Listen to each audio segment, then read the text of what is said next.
Hi guys, once again this is Alfred from Amassers.com. As usual, I'm starting right here at my site and I'm looking at our Fearmonger, which is a free market sentiment index that we developed, myself and my brother developed years ago.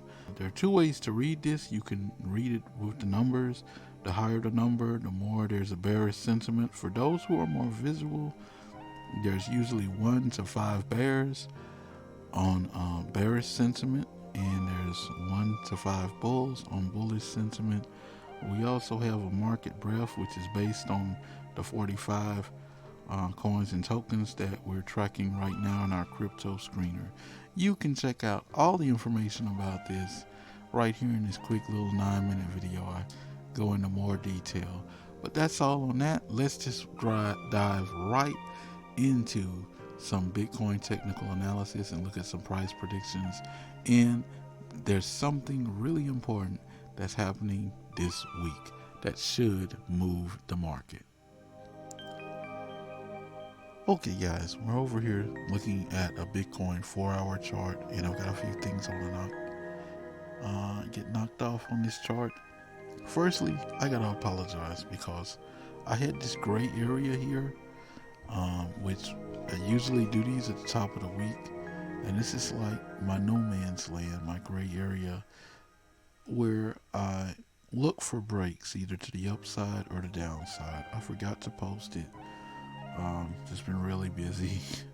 But I'm gonna make it up for you right now. Sometimes guys will ask me about doing a support and resistance video, and someone asked me what indicator are you using for the gray area? The indicator is me. I'm the indicator. But I can very easily show you how I make the gray areas. I'm looking for a big move off of the top, and there you see that nice wick there. And where do we get before whoever started and initiated that move?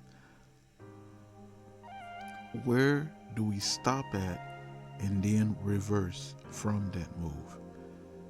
And that's where I've got my bottom. Now, this is how I build a gray area, but okay, because I know it had to be a major player to push this big wick here. I know that this would have never reversed if they didn't want it to reverse. So all this price action is telling me where to put my lines and to make my gray area. The last thing I do is check what I believe I'm seeing. And the way you do that is if price is held in that area, and as the new week starts, if price continues to hold in that area, then you take action on the breaks. I want to be buying when everyone is selling at a discount. I want to be selling when there's a euphoria if we break to the upside and everyone is willing to buy at a premium. What's happening this week that's so important, I think is going to be impactful on the market.